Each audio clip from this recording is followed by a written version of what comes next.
அழகை பார்த்து முடிச்சாக்கெல்லாம் நல்லா படுறாங்க நிறைய பேர். அழகை மட்டும் பார்த்தவர்கள். அழகோட தீன் இருந்தால் வேற. ஒவ்வொரு நாளும் கார்குசாரிகள் வந்து கொண்டுதான் இருக்கிறது.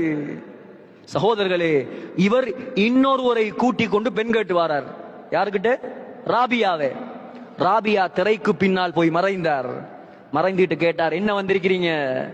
உங்களை கல்யாணம் பேசி வந்திருக்கிறார். யார் வந்திருக்கிற? ஹசனுல் பஸரி வந்திருக்கிறார்.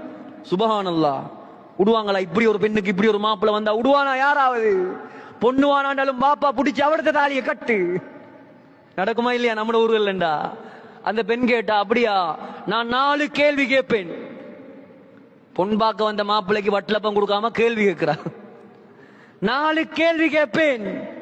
அந்த 4 கேள்விக்கும் ஹசன் பதில் சொன்னால் அவரை தாராளமாக நான் திருமணம் முடித்துக் கொள்வேன்.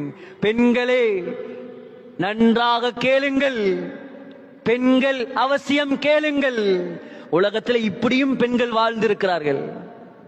உலகத்தில் சாதிச்சது பொம்பளைகள் தானே, ஆம்பளைகளை விட. முதலாவது இஸ்லாம் யாருக்கு? யாருக்கு? ஒரு பொம்பளை, ஹதீஜா ரலியல்லாஹு அன்ஹா.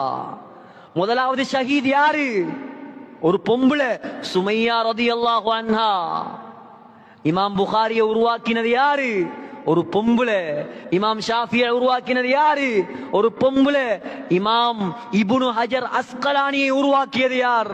ஒரு பொம்பளை. ஹாஜா முஈனுத்தீன் சிஸ்தி ஒரு பிரயாணத்தில் 70,000 பேர் இஸ்லாத்துக்கு வந்தாங்க. உருவாக்கியது யாரு? பொம்பளை. இப்படியும் வாழ்ந்திருக்கிறாங்க பொம்பளையில்.